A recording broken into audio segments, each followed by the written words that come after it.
Concerning the tips and tricks, I would like to talk about some absolute do's during the job interview and about some don'ts, which I see quite often but should be avoidable once you know about them.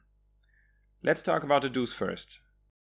To give you a tip right away, summarize the case question in your own words after the interviewer has described the initial situation.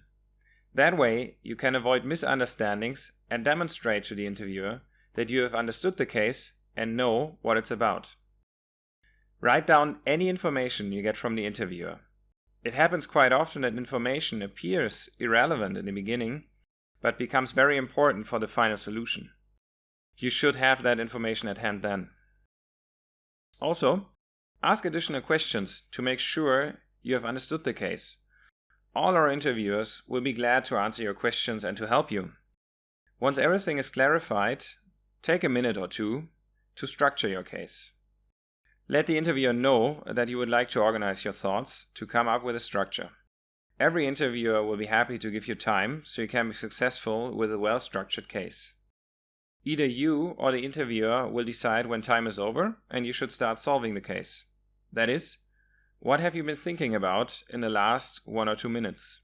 Let the interviewer know how you would like to approach the case and give him the opportunity to intervene early on if you might be on the wrong track.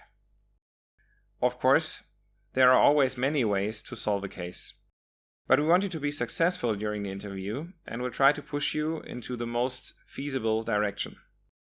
Therefore, make sure you guide the interviewer throughout the entire case. If you use a flip chart or draw your structure on a piece of paper, it will make it easier for us to understand you and give you important hints. At some point during the case, there will be calculations. You will have to do them. Here it is important that you work accurately but also quickly. Don't worry if you make a mistake, but make sure you validate your results all the time before presenting them. Apply some sanity checks and consistency checks, clear your thoughts, and then present your solution. Also, summarize your interim results and put them into context. Where are we right now? What have we already figured out? How are we going to proceed? I really enjoy when a candidate surprises me with out-of-the-box ideas as well. There is one point I would like to additionally emphasize. During a case interview, it is totally clear that time is limited. The case usually lasts for about 45 or 50 minutes, depending a bit on the type of application process you are going through. So whenever you develop a possible solution, keep in mind that that solution must eventually lead to a result within a given time frame.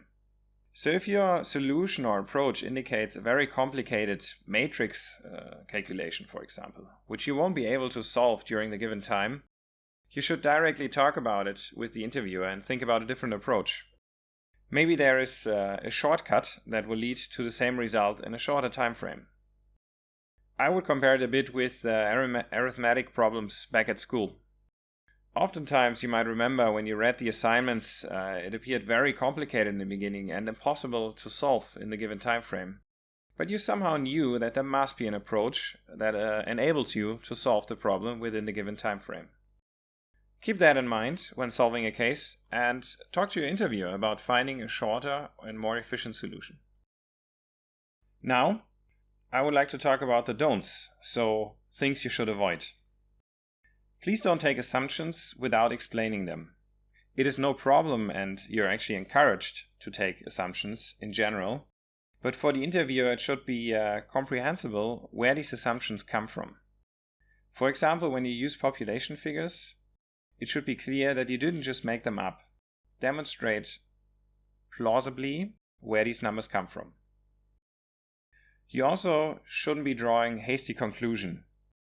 Even if it seems like product A generates very high revenues and therefore should be focused on, in the end, it can still be product B that leads to a solution. Therefore, don't draw hasty conclusions. This also applies for your whole career in consulting, actually. Don't get lost in your own details. It is important to keep the initial problem in mind and focus on the big picture. Write it down and highlight it in your notes, so you won't lose sight of it. If you get lost in details, you won't be able to find the right solution in a given time, and it will be hard for the interviewer to get you back on the right path. When you're looking for the right approach, it is also not helpful to think too much in casebook solutions. Most likely, some of you will have read a casebook to prepare for the interviews. That's totally fine and makes sense to get the right mindset on how to structure a case. But usually, the cases in interviews are based on real projects. You can't solve these with solutions from books. So, it's appreciated when you use an individually adapted solution or structure, which can be based on a book whatsoever. But don't follow it too closely. Come up with the right structure for the case that the interviewer has prepared for you. If a small calculation mistake happens, that's no problem. We are all humans and we know we are all nervous at times, and usually you are during a job interview. Just avoid getting more nervous and making more mistakes as you go. You're invited to the interview because you have convinced us with your academic and practical achievements. We know that you're able to calculate. You should also avoid talking right away without any introduction or structure. The interviewer should always be aware of what part of the case you are talking about. Often, cases also include brainstorming. Here you can get creative, and the point is to come up with as many alternatives as possible. I've seen quite often that candidates get blocked and only come up with a limited number of approaches. So for the brainstorming as well, it is helpful to build some kind of structure. How can you cluster your ideas in groups of 3 or 4? Once you focus on these areas, you will automatically come up with many more ideas. What you shouldn't do in any case, ignore our tips. I really cannot emphasize enough that we want you to succeed. You're supposed to convince during the interview. We give you hints and tips to get you on the right track.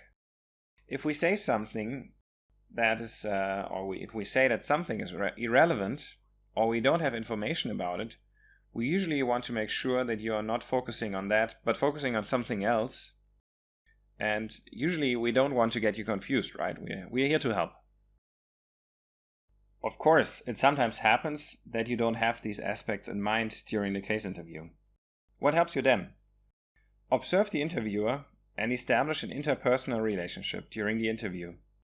That helps you to read the signals when the interviewer demonstrates with critical questions or looks that the solution is not going in the right direction. However, you should consider that the interview is very closely related to a real work situation in consulting. So it is possible that your counterpart is actually bluffing.